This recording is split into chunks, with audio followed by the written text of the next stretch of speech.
पुस्तक भगवान बुद्ध आणि त्यांचा धम्म. लेखक डॉ. बाबासाहेब आंबेडकर. भगवान बुद्धाचे मित्र आणि चाहते. 1.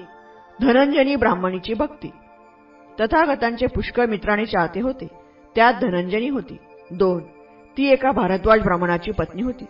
तिचा पती तथागतांचा तिरस्कार करीत असे, पण धनंजनी ही भगवान बुद्धांची भक्त होती. तिच्या भक्तीचा उल्लेख करणे योग्य आहे. 3. एकदा भगवान बुद्ध राजगृहाजवळील वेळूवनातील कलंदक निवाप विहारात राहत होते. 4. त्यावेळी एका भारद्वाज कुलातील ब्राह्मणाची पत्नी धनंजनी नावाची ब्राह्मणी आपल्या पतीसमवेत राजगृहात राहत होती. 5. तिचा पती तथागतांचा तीव्र विरोधक होता, पण धनंजनीची मात्र बुद्ध, धम्म आणि संघ यावर दृढ श्रद्धा होती. या त्रिरत्नाची स्तुती करण्याचा तिचा प्रघात होता. जेव्हा जेव्हा ती असे स्तवन करू लागे, तेव्हा तिचा पती कान झाकून घेत असे. 6. एकदा त्याच्याकडे पुष्कळ ब्राह्मण भोजनास यावयाचे होते. तेव्हा त्याने तिला विनंती केली की दुसरे काय हवे ते कर, पण भगवान बुद्धांची स्तुती करून अभ्यागतांना दुखवू नकोस. 7. असले वचन देण्यास धनंजनी तयार नव्हती. तेव्हा खंजीराने केळ्याचे तुकडे करतात तसे तुझे करीन अशी धमकी त्याने तिला दिली. ती आत्मबलिदान करण्यास तयार झाली आणि अशा प्रकारे आपले वाक स्वातंत्र्य राखून तिने बुद्ध स्तवनाच्या 500 गाथा म्हणाव्यास प्रारंभ करताच त्या ब्राह्मणाने आपला बिनशर्त पराजय मान्य केला. 8. भोजन पात्रे आणि सोनेरी चमचे ठेवण्यात आले व अतिथी भोजनात बसले. अतिथींना भोजन वाढताना तिची प्रभावी भावना जागृत झाली आणि मध्येच वेळूवनाकडे तोंड करून तिने त्रिरत्न स्तवन म्हटले. 9. अपमानित अतिथी पानावरून उठले आणि एका नास्तिकेच्या उपस्थितीने अपवित्र झालेले अन्न थुंकून टाकून ते चालते झाले. मेजवानीचा बेरंग झाल्यामुळे ब्राह्मणाने ब्राह्मणीची खरडपट्टी काढली. 10. आपल्या पतीला भोजन वाढताना तिने त्रिरत्नाचे स्तवन केले. बुद्धांना वंदन असो, धम्माला वंदन असो, संघाला वंदन असो. 11. तिने असे स्तवन केल्यावर भारद्वाज ब्राह्मणास फार राग आला व तो म्हणाला, चांडाळणी, प्रत्येक वेळी त्या बोडक्या बैरागड्याची स्तुती गात असतेस. थांब चांडाळणी, तुझ्या त्या गुरुला जाऊन चांगला धडा शिकवतो. 12. धनंजनी म्हणाली, हे ब्राह्मणा, सदैव समार सब्रह्म अशा या लोकात त्या अर्हत सम्यक संबुद्ध तथागतांना अशा तऱ्हेने बोलू शकेल असा कोणी श्रमण, ब्राह्मण, देव अथवा पुरुष असेल असे वाटत नाही. तरी सुद्धा हे ब्राह्मण, तू त्यांच्याकडे जा, तुला समजेलच. 13. तेव्हा तो गांजलेला व अप्रसन्न झालेला ब्राह्मण तथागतांचा शोध घेण्यास निघाला. त्यांच्यासमोर आल्यावर त्याने मित्रत्वाने व विनयशीलतेने त्यांना अभिवादन केले व कुशलाची पृच्छा करून तो एका बाजूला बसला. 14. अशा रीतीने बसल्यावर त्याने तथागतांना पुढील प्रश्न विचारले. सुखी जीवनासाठी कशाची हत्या करावी? अधिक रडावे लागू नये म्हणून कशाची हिंसा करावी? गौतम, असे काय आहे की ज्याच्या हत्येची तू सर्वात अधिक समर्थन करतोस? 15. तथागतांनी उत्तर दिले, सुखप्रद जीवनासाठी क्रोधाची हत्या केली पाहिजे. अधिक रडावे लागू नये यासाठी क्रोधाची हिंसा केली पाहिजे. हे ब्राह्मणा, ज्याचे मूळ विषारी आहे, ज्याची परिणती संतापात आहे आणि ज्यात प्राणघातकी माधुरी आहे, अशा क्रोधाची, अशा प्रकारच्या हिंसेची श्रेष्ठ जनांनी प्रशंसा केली आहे. भविष्य काळात अधिक शोक करावा लागू नये म्हणून त्या क्रोधाची तू हिंसा कर. 16. तथागतांच्या या उत्तराचे महत्त्व जाणून तो भारद्वाज ब्राह्मण बोलला, भगवान, खरोखर अद्भुत, खरोखर अद्भुत. जशी पडलेली वस्तू कोणी उभी करावी किंवा जे प्रच्छन्न आहे ते प्रकट करावे अथवा मार्गभ्रष्टाला योग्य मार्ग दाखवावा किंवा ज्यांना नेत्र आहेत त्यांना ब्राह्म्य वस्तू दिसाव्यात म्हणून अंधारात दीप प्रज्वलित करावा, तसा नाना प्रकारांनी भगवान बुद्धांनी आपला सद्धर्म मला सांगितला आहे.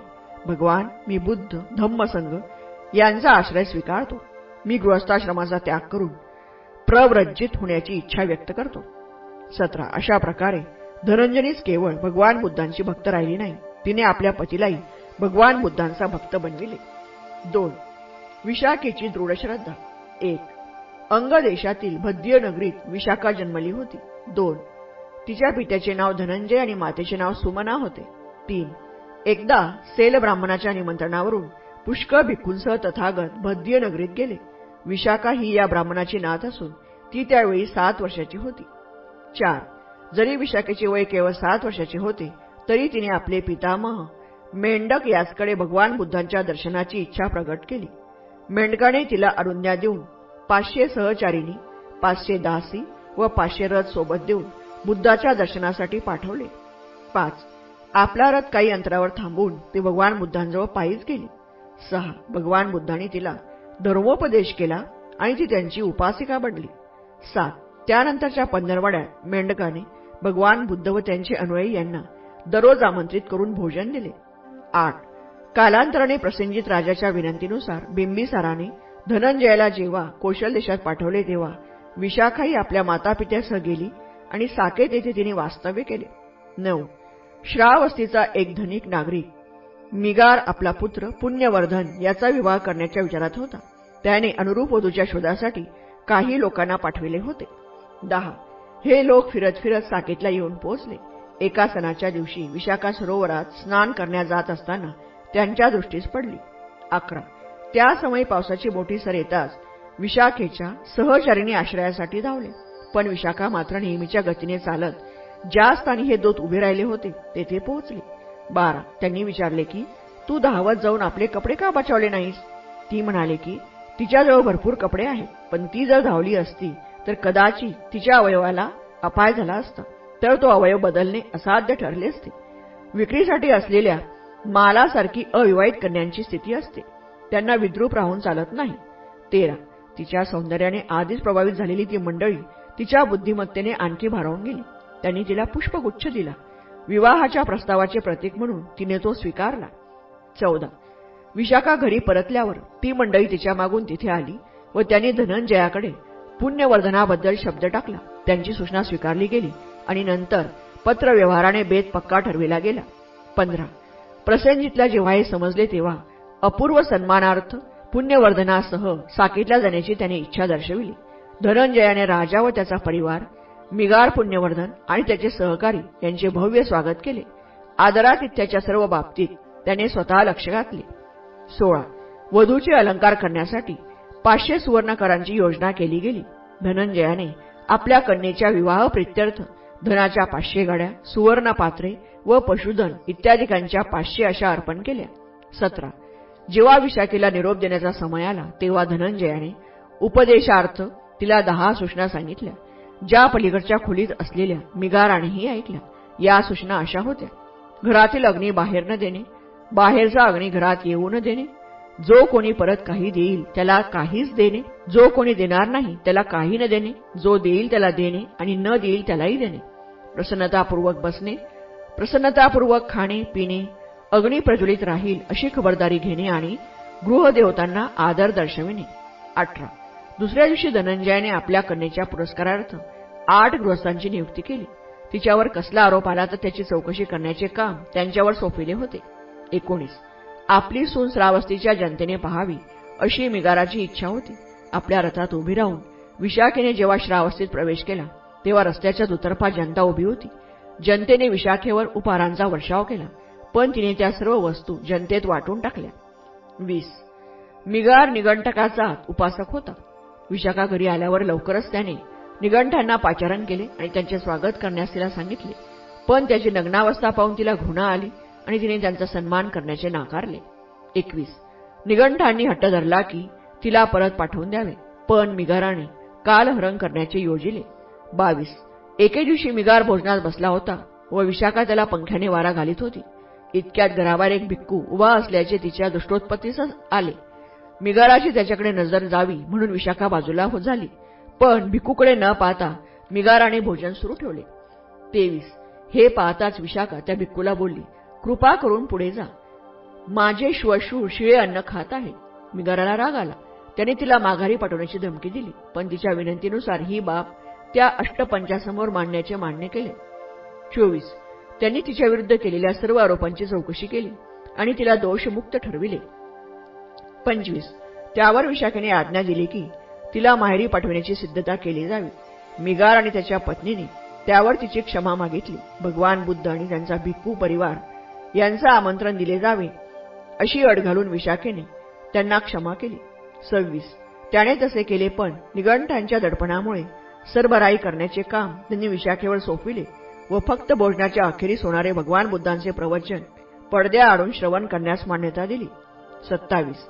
पण प्रवचनाचा प्रभाव त्याचवर स्वतःवर एवढा पडला की तो उपासक बनला. 28. विशाखेबद्दल त्याला असीम कृतज्ञता वाटली. यानंतर तो तिला माते समान मानू लागला आणि त्याप्रमाणे तिचा आदर सत्कार करू लागला. यानंतर तिला मिगार माता असे संबोधण्यात येऊ लागले. 29. अशा रीतीची विशाखेची दृढ श्रद्धा होती. 3.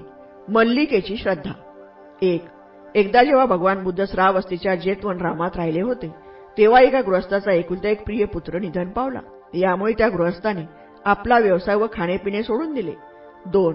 तो दररोज स्मशानभूमीत जाई आणि मोठमोठ्याने विलाप करी, हे लाडक्या मुला, तू कुठे आहेस, तू कुठे आहेस. 3. तो शोकग्रस्त पिता भगवान बुद्धाकडे आला व अभिवादन करून एकीकडे बसला. 4. शून्य मनस्क, निर्विकार व आगमनाचे प्रयोजन न जाणणाऱ्या त्याच्या अवस्थेकडे पाहून तथागत त्याला म्हणाले, तुझी अवस्था ठीक नाही, तुझे मनही स्थिर नाही. 5. माझा एकुलता एक लाडका पुत्र मरण पावला असता माझे चित्त कसे स्थिर राहू शकेल. 6. होय सद्गृहस्था, आपले प्रियजन दुःख, शोक, वेदना, व्यथा व कष्ट यास कारणीभूत होतात. 7. तो गृहस्थ रागावून बोलला, असे कोण म्हणू शकतो. छे छे, आपले प्रियजन आपल्याला आनंद आणि सुख देतात. 8. आणि असे बोलून भगवान बुद्धांच्या शब्दांचा धिक्कार करून तो रागाने उठला आणि निघून गेला. 9. जवळपास काही जुगारी दूध खेळत होते. तो गृहस्थ त्यांच्याकडे गेला आणि श्रमण गौतमास आपली शोककथा आपण कशी सांगितली, त्यांनी त्यावर काय उत्तर दिले व आपण रागाने तिथून कसे निघालो हे त्यांना निवेदन केले. 10. जुगारी म्हणाले, तुमचे म्हणणे बरोबर आहे. आपले प्रियजन हे आपल्या आनंदाचे व सुखाचे उगमस्थान आहे. त्या गृहस्थाला ते जुगारी आपल्याच मताचे असल्याबद्दल बरे वाटले. 11. हळूहळू ही गोष्ट पसरत पसरत राजाच्या अंतपुरापर्यंत जाऊन पोहोचली. राजाने मल्लिकेला सांगितले की तुझे श्रवण गौतम म्हणतात की प्रियजन दुःख, शोक, वेदना, व्यथा व कष्ट यास कारणीभूत होतात. 12. महाराज, जर तथागत असे म्हणाले असतील तर ते रास्तच आहे. 13. मल्लिके, जसा एखादा शिष्य गुरुच्या प्रत्येक वचनाला होय, बरोबर आहे असे म्हणून मान्यता दर्शवतो, तसे श्रवण गौतम जे जे बोलतात ते जर तथागत असे म्हणाले असतील तर ते रास्तच आहे असे बोलून तू मान्यता दर्शवितेस. जा, चालती हो. 14. तेव्हा मल्लिकेने नलिद्यान ब्राह्मणास पाचारण केले आणि सांगितले की भगवान बुद्धांच्याकडे जा, आपल्या वतीने त्यांना शिरसाष्टांग प्रणिपात करा, त्यांचे कुशल विचार आणि ते म्हणतात असे जे सांगितले जाते ते खरे आहे काय याची चौकशी कर. 15. आणि ते जे काय बोलतील ते तसेच मला नीट सांग, ती म्हणाली. 16.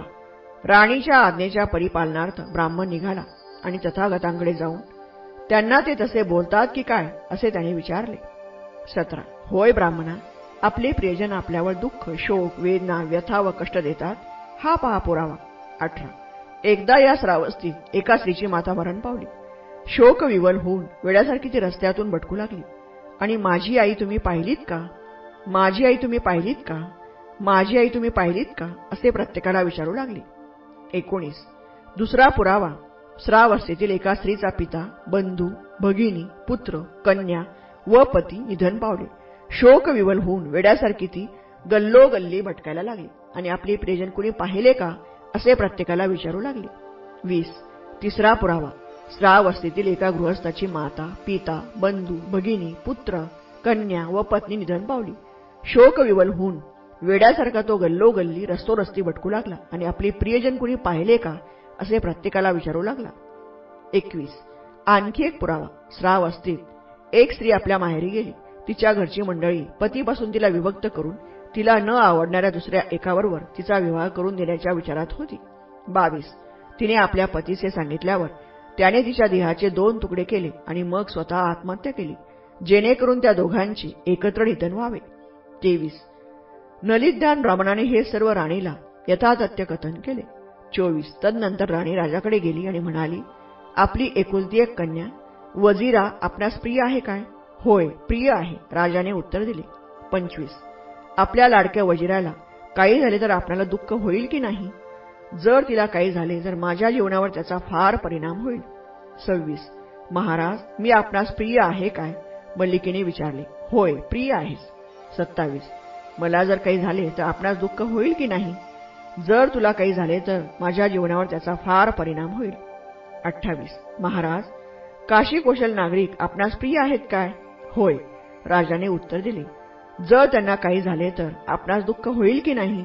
29. जर त्यांना काही झाले तर त्याचा घोर परिणाम होईल. आणखी निराळे कसे बरे होईल. 30. तर मग तथागत याशिवाय निराळे काही बोलले का? नाही मल्लिके. राजा पश्चाताप दग्ध स्वराने बोलला. 4. गर्भवती मातेची तीव्र अभिलाषा. 1.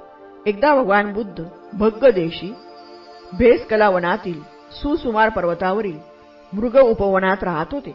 राजकुमार बोधीचा पद्म नामक प्रासाद त्यावेळी नुकताच तयार झाला होता, पण त्यात श्रमण ब्राह्मणाचे किंवा कुणा दुसऱ्याचे वास्तव्य झाले नव्हते. 2. राजकुमाराने संकिक पुत्त नामक ब्राह्मणाला सांगितले, तथागतांकडे जा, माझ्यातर्फे त्यांना अभिवादन कर, त्यांचे कुशल वृत्त विचार आणि भिक्खू संघासहित त्यांना भोजनाचे आमंत्रण दे. 3. भगवान बुद्धांना निमंत्रण दिले गेले. मौनाद्वारे त्यांना मान्यता दर्शवली आणि हे वृत्त राजकुमाराला निवेदन केले गेले. 4. रात्र झाल्यावर राजकुमाराने आपल्या पद्म नावाच्या प्रासादात उत्तम भोजन सिद्ध केले आणि प्रासादाच्या पायऱ्यावर शुभ्र वस्त्र आच्छादित करून सर्व सिद्धता असल्याचे वर्तमान भगवान बुद्धास कळविण्यास त्या तरुण ब्राह्मणास सांगितले. 5. तसे केल्यावर लवकरच तथागत चिवर परिधान करून भिक्षापात्र हातात घेऊन प्रासादापाशी आले. तिथे दरवाजापाशी राजकुमार त्यांची प्रतीक्षा करीत उभा होता. 6. तथागत येताना पाहून राजकुमार त्यांना सामोरा गेला आणि अभिवादन करून त्यांच्या परिवारासह प्रासादाकडे परतला. 7. पायऱ्यांच्या पायथ्याशी तथागत निस्तब्धपणे उभे राहिले. राजकुमार बोलला, तथागतांनी बिछायतीवर पदार्पण करण्याची कृपा करावी. कृपा करून तथागतांनी माझ्या विनंतीप्रमाणे करावे, म्हणजे ते मला चिरकाल हितावह होईल. पण तथागत निस्तब्धपणे उभे राहिले. 8. पुन्हा एकदा राजकुमाराने त्यांना विनंती केली आणि तरी तथागत स्तब्धच उभे राहिले. तिसऱ्यांदा त्याने विनंती केली आणि मग तथागतांनी आनंदाकडे दृष्टिक्षेप टाकला. 9. अडचण काय होती ती आनंद समजला आणि त्याने पायऱ्यांवरचे आच्छादन गुंडाळून काढून ठेवावे असे त्याने सांगितले. आपल्या अनुयायांचा विचार करता तथागत त्या वस्त्रावर पाय ठेवतील असे शक्य नव्हते. 10. राजकुमाराने ते वस्त्राच्छादन गुंडाळून ठेवण्याची आज्ञा केली व प्रासादाच्या वरच्या मजल्यावर आसनांची सिद्धता करण्यास सांगितले. 11. तथागत भिक्खू संघासहित पायऱ्या चढून वर गेले आणि त्यांच्यासाठी सिद्ध केलेल्या आसनांवर स्थानापन्न झाले. 12. राजकुमाराने स्वतः तथागत आणि भिक्खू संघास यथेच्छ भोजन वाढले. 13. तथागतांचे भोजन समाप्त झाल्यावर राजकुमार बोधी एका बाजूस आसनावर बसला आणि त्यांना म्हणाला, भगवान, मला वाटते की सुखद साधनांनी नव्हे तर अप्रिय साधनांनीच खरे कल्याण प्राप्त केले पाहिजे. 14. तथागत म्हणाले, राजकुमार, फार पूर्वी जेव्हा मला संबोधी प्राप्त झाली नव्हती तेव्हा तुझ्यासारखेच माझे मत होते. त्यावेळी मी अगदी तरुण होतो. माझे केस काळेभोर आणि भरदार होते आणि तारुण्याच्या ऐन बहरात मातापित्यांच्या इच्छेविरुद्ध त्यांच्या दुःख शोकाला न जुमानता मी केस व दाढी कापून पती वस्त्र परिधान करून संसाराचा त्याग करून गृहहीन संन्यास पत्करला. सत्यान्वेषण करण्यासाठी आणि अनुपम शांतीचा मार्ग शोधण्यासाठी मी संन्यास स्वीकारला होता. 15. पण आता माझे मन निराळे झाले आहे. जर एखाद्याला धम्म समजला तर सर्व दुःखाचा नाश कसा करावा हे त्याला समजेल. 16. राजकुमार बोलला, किती अद्भुत हा धम्म, किती अद्भुत. या धम्माचे स्पष्टीकरण हा समजण्यास किती सुलभ. 17. जेव्हा तरुण ब्राह्मण संकिक पुत्र राजकुमाराला म्हणाला, राजकुमार, आपण हे मान्य केलेत खरे, पण आपण बुद्ध, धम्म आणि संघ यांचा आश्रय ग्रहण करण्याची तयारी दर्शविली नाही. 18. असे म्हणू नको मित्रा, असे म्हणू नकोस. राजकुमार बोलला, कारण मी माझ्या मातेकडून असे ऐकले आहे की ज्यावेळी भगवान बुद्ध कोसंबीच्या घोषितारामात राहत होते त्यावेळी गर्भवती अवस्थेत ती त्यांच्याकडे गेली व त्यांना अभिवादन करून त्यांच्याजवळ एका बाजूला बसली व ती त्यांना म्हणाली की, पुत्र अथवा कन्या, जो काही गर्भ माझ्या उदरात या क्षणी आहे तो अजात गर्भ बुद्ध, धम्म आणि संघ यांचा आश्रय स्वीकारित आहे. भगवान बुद्धांनी अनुग्रह करून त्यांच्या गर्भाला यावत जीव आपला शरणागत उपासक म्हणून स्वीकारावे. 19. आणखी एकदा भगवान बुद्ध हा भग्ग देशातच सुसुमार पर्वतावरील भेसकलावनात राहत होते. माझ्या दाईने मला त्यावेळी तथागतांकडे नेले आणि त्यांच्यासमोर उभी राहून ती म्हणाली, हा राजकुमार बोधी बुद्ध, धम्म आणि संघ यांचा आश्रय स्वीकारित आहे. 20. आता मी स्वतः तिसऱ्या वेळी आश्रय स्वीकारित आहे आणि तथागतांना विनंती करीत आहे की मला यावत जीव उपासक म्हणून त्यांनी स्वीकृत करून घ्यावे. 5. केनियाचे स्वागत. 1. अप्पन येथे सेल नावाचा एक ब्राह्मण राहत होता. तो 3 वेदात पारंगत होता. तसेच व्याख्यांचे कर्मकांडाचा पंडित, शब्दशास्त्र व व्युत्पत्तीशास्त्राचा तज्ज्ञ व 5वी विद्या जो इतिहास त्यात निष्णात होता. तो व्याकरण जाणत असे. कूटतर्कशास्त्र तसेच महापुरुषाची लक्षणे ओळखणे यातही तज्ज्ञ होता. त्याच्यापाशी 300 तरुण ब्राह्मण होते, ज्यांना तो वेदमंत्र शिकवत असे. 2. केनिय नावाचा अग्निपूजक ब्राह्मण या सेलाचा अनुयायी होता. आपल्या 300 शिष्यांसह सेल त्याच्याकडे गेला. त्यावेळी तिथे अग्निपूजक निरनिराळ्या उपक्रमात व्यग्र होते व स्वतः केनिया मेजवानीची खास व्यवस्था करण्यात गुंतला होता. 3. ते पाहताच ब्राह्मण केनियाला म्हणाला, हे सर्व काय चालले आहे? ही विवाह भोजनाची तयारी आहे की यज्ञाची सिद्धता? मगध नरेश बिंबिसार सपरिवार उदयिक भोजनास येणार आहेत की काय? 4. सेल ही विवाह भोजनाची तयारी नाही किंवा राजाच्या मेजवानीचीही नाही, पण एक मोठा यज्ञ आयोजिला आहे. कारण श्रमण गौतम आपल्या भिक्षाटन यात्रेत 1250 भिक्खूंसह आपण येथे आले आहे. 5. श्रमण गौतमांच्या बाबतीत अशी कीर्ती प्रसूत आहे की ते सम्यक संबुद्ध आहेत. 6. त्यानंतरच भिक्खू संघासह मी उदयिक भोजनास निमंत्रित केले आहे. ही जी मेजवानीची सिद्धता दिसते आहे ती त्यांच्यासाठी आहे. 7. सेल म्हणाला, केनी, तू त्यांना सम्यक संबुद्ध असे संबोधिलेस काय? होय. केनी, तू खरोखरच असे म्हणालास? होय, मी तसे म्हणालो. 6. राजा प्रसेनजीतची स्तुती. 1. एकदा भगवान बुद्ध श्रावस्तीत अनाथपिंडकाच्या जेतवन रामात राहत होते. 2. त्यावेळी कौशल नरेश प्रसेनजीत एका लुटूपुटूच्या युद्धात विजय मिळवून आपला हेतू साध्य करून परतला होता. उद्यानाजवळ पोहोचल्यानंतर तो तिथे वळला. जिथपर्यंत रथ जाऊ शकत होता तिथपर्यंत रथातून जाऊन नंतर पुढे तो पायाने उद्यानात चालत गेला. 3. त्यावेळी काही भिक्खू खुल्या हवेत शतपावली करीत होते. कौशल नरेश प्रसेनजीत त्या भिक्खूकडे गेला आणि म्हणाला, भन्ते, या समयी अर्हत सम्यक संबुद्ध तथागत भगवान बुद्ध कोणत्या स्थळी आहेत? मी त्यांचे दर्शन घेऊ इच्छितो. 4. महाराज, त्यांचा निवास पलीकडे आहे. दरवाजा बंद आहे. आपण न घाबरता शांतपणे तिकडे जा. व्हरांड्यात प्रवेश करा. खाकरल्यासारखे करा व दरवाजाची कडी वाजवा. तथागत दरवाजा उघडतील. 5. त्यांनी सांगितल्याप्रमाणे राजा प्रसेनजीत त्या निवासात गेला, खाकरला व त्याने दरवाजाची कडी वाजवली. तथागतांनी दार उघडले. 6. मग प्रसेनजीतने निवासात प्रवेश केला आणि तथागतांना शिरसाष्टांग वंदन केले. त्यांच्या पदकमलाचे चुंबन घेतले व हाताने ते स्पर्शिले आणि आपल्या आगमनाची सूचना दिली. भगवान, मी कौशल नरेश प्रसेनजीत आलो आहे. 7. भगवान बुद्धांनी विचारले, पण महाराज, या देहात असे काय वैशिष्ट्य आहे की